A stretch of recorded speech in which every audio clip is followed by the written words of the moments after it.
Selamat pagi anak-anak kelas 6. Kita berjumpa lagi dalam pelajaran Pendidikan Agama Katolik dan Budi Pekerti STPUS Cilacap. Gimana PTS kemarin? Soalnya gampang-gampang atau angel-angel? Banyak kok nilainya yang bagus dari kalian, Profisiat ya. Sudah mengerjakan PTS dengan baik. Nah, anak-anak, pada pagi hari ini kita akan bersama-sama belajar tentang Nabi Yesaya. Sebenarnya dalam kitab Perjanjian Lama banyak nabi-nabi yang yang muncul. Yang dimaksud dengan nabi, nabi itu adalah utusan Allah. Jadi utusan Allah untuk menyampaikan suatu pesan tertentu. Nah, nabi ini banyak dalam kitab Perjanjian Lama. Ada Nabi Amos, ada Nabi Nathan, ada Nabi Yesaya, ada Nabi Elia, Elisa. Nah, pada pagi hari ini kita akan belajar bersama-sama terkait dengan Nabi Yesaya. Dan apa sih kepentingannya Nabi Yesaya? Nah, kenapa kita bahas pada pagi hari ini? Tapi sebelumnya untuk memulai serangkaian pelajaran kita pada pagi hari ini, kita akan bersama-sama untuk berdoa. Dalam nama Bapa dan Putra dan Roh Kudus. Amin. Allah Bapa yang Maha Pengasih, Engkau memanggil semua manusia untuk dapat hidup bahagia. Tetapi karena dosa-dosa kami, banyak umat manusia mengalami penderitaan. Namun Engkau tidak tinggal diam di tengah berbagai situasi yang kami alami.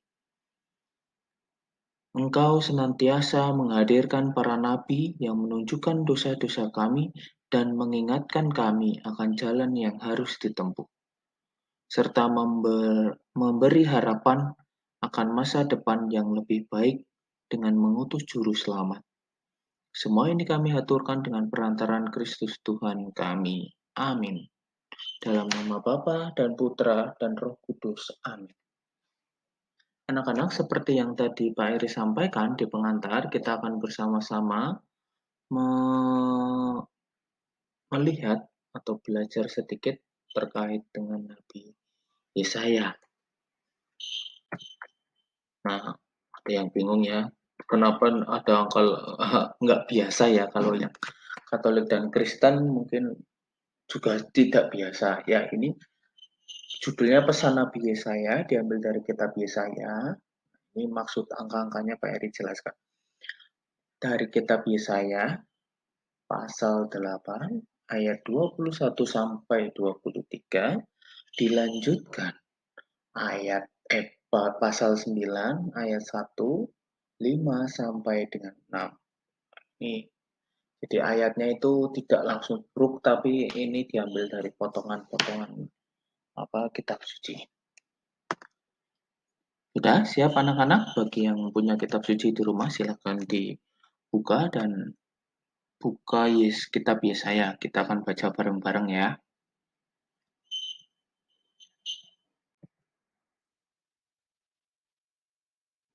Mereka akan lalu lalang di negeri itu, melarat dan lapar.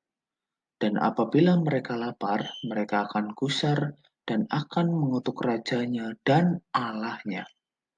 Mereka akan menengadah ke langit dan akan melihat ke bumi.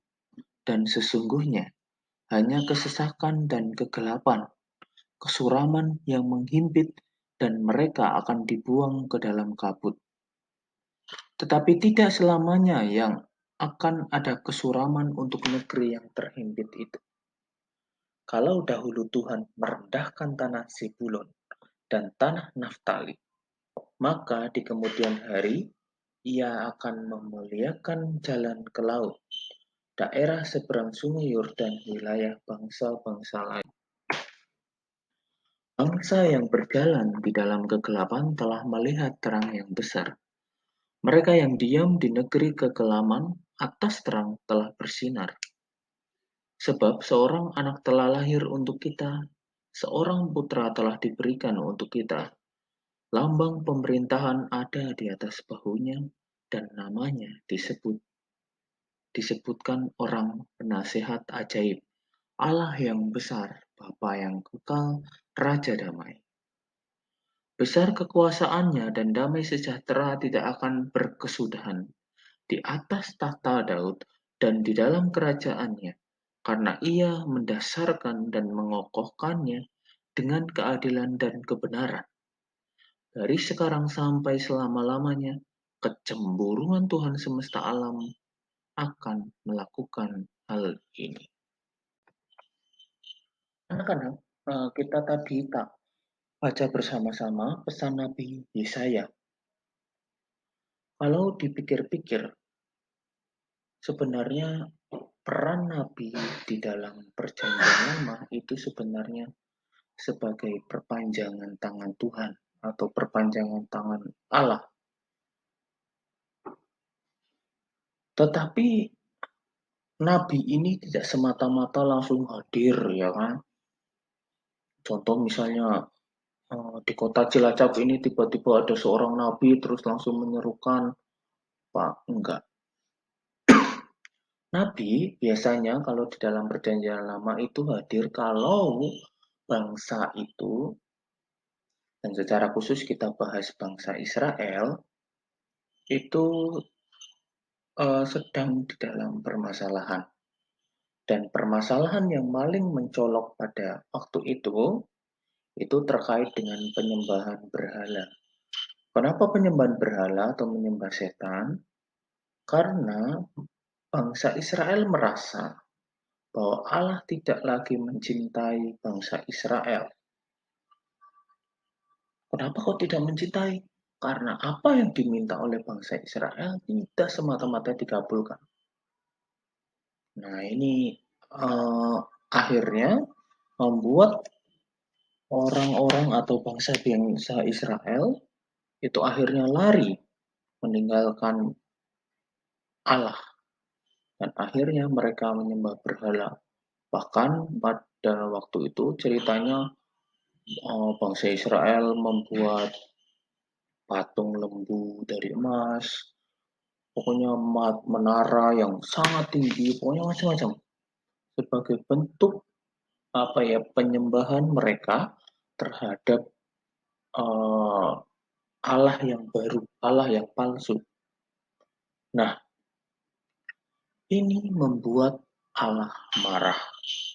Loh, kok bisa Pak Eri Allah marah? Iya, karena Allah pada Perjanjian Lama selalu digambarkan bahwa Allah yang suka cemburu. Artinya Allah ya harus umat manusia harus setia kepada mereka. Contoh misalnya ada kalau anak-anak mengingat peristiwa Nabi Nuh gitu kan bahwa Allah membumi hanguskan seluruh dunia. Nah itu sama, itu sebenarnya Allah ingin menghapuskan apa yang telah diciptakannya. Nah, jadi Allah dalam perjanjian lama memang selalu digambarkan sebagai Allah yang cemburuan. Nah, ya apa-apa itu kan pemikiran orang-orang perjanjian lama. Beda nanti kalau kita perjanjian baru ketika Yesus sudah hadir. Nah, Nabi Yesaya tadi dikatakan bangsa yang berjalan di dalam kegelapan telah melihat terang yang besar. Mereka yang diam di negeri kekelaman atas terang telah bersinar. Nah, ini adalah ramalan Nabi Yesaya terkait dengan kedatangan Yesus Kristus. Pesan terakhir di dalam kitab Yesaya atau pesan Yesaya yang terakhir kepada bangsa Israel itu meramalkan akan kedatangan Sang Juru Selamat. Bahwa Allah akan mengutus seorang anak laki-laki untuk datang ke dunia dan menebus dosa manusia, lalu memberi pengajaran, memberikan pengampunan, membuat mujizat yang akan menunjukkan bahwa Allah itu adalah Maha Kasih. Nah, ramalan inilah yang selalu dibawa oleh bangsa Israel dan ramalan ini akhirnya terjadi ketika Yesus lahir melalui keluarga Yosef dan Maria. Itu nanti, tetapi yang poin penting dibahas pada pelajaran ini tentang ramalan Nabi Yesaya tentang kedatangan seorang Mesias. Kenapa kedatangan seorang Mesias? Karena Allah melihat bahwa bangsa Israel itu sudah kacau balau, sudah tidak setia lagi kepada Allah. Maka Allah memutuskan untuk mengirim putranya datang ke dunia ini. Ya, rangkuman. Sebagaimana digambarkan dalam Nabi Yesaya, umat Israel memberontak terhadap Tuhan. Nah, ini tadi seperti Pak Erik katakan. Israel tidak mau mengenal Allah lagi. Israel tidak memahami Allah dan Israel berdosa. Akibat dari perbuatan Israel tersebut, persembahan bangsa Israel ditolak oleh Allah. Jadi pada waktu itu ada tradisi bahwa uh, dalam berdoa kepada Allah itu biasanya membawa persembahan. Persembahannya bisa anak lembu jantan. Pokoknya persembahan ini sebagai bentuk wujud ujub syukur bangsa Israel kepada Allah karena telah dikasih. Dan ini persembahannya ditolak oleh Allah. Kenapa ditolak? Ya karena bangsa Israel tadi sudah dikatakan dia sudah tidak setia kepada Allah. Mereka akhirnya mengalami kelaparan, kemelaratan di negerinya sendiri, seperti tadi kita baca bersama-sama. Mengalami kesuraman, terimpit, serta dibuang ke tempat yang gelap. Ini adalah resiko, ini adalah akibat dari dosa yang telah dibuat oleh bangsa Israel. Dan pesan yang diberikan oleh Nabi Yesaya kepada bangsa Israel agar umat Israel berbuat baik dan adil, memikirkan anak yatim dan memikirkan perkara janda. Kenapa kok yang dipikirkan ini? Karena pada waktu itu mereka adalah orang yang disingkirkan. Mereka adalah orang-orang yang dibuang. Maka Nabi Yesaya hadir untuk menemani mereka, hadir untuk berjuang bersama mereka, untuk membantu mereka di dalam kehidupan, dan akhirnya pesan terakhir Nabi Yesaya kepada bangsa Israel yaitu bahwa bangsa Israel akan kedatangan seorang penyelamat, yaitu Yesus. Nah, anak-anak, demikian pelajaran kita terkait dengan Nabi Yesaya pada pagi hari ini. Nah, ada beberapa pertanyaan yang perlu kalian jawab. Yang pertama, apa yang telah diperbuat umat Israel terhadap Allah? Kedua, apa akibat dari perbuatan Israel itu terhadap Allah? Dan tiga, pesan apa yang diberikan Nabi Yesaya kepada umat Israel? Cukup tiga saja. Tapi jawabannya jangan singkat-singkat, udah kelas 6. Jadi perlu dengan penjabaran. Kalau masih kurang silakan lihat, ada banyak cerita tentang Nabi Yesaya di YouTube, di kitab suci, silakan. Sebagai referensi atau tambahan ilmu atau di buku cetak kalian juga ada. Nah, demikian pelajaran kita pada pagi hari ini. Semoga anak-anak bisa belajar dengan baik. Dan sampai berjumpa dalam pelajaran selanjutnya. Terima kasih. Tuhan memberkati.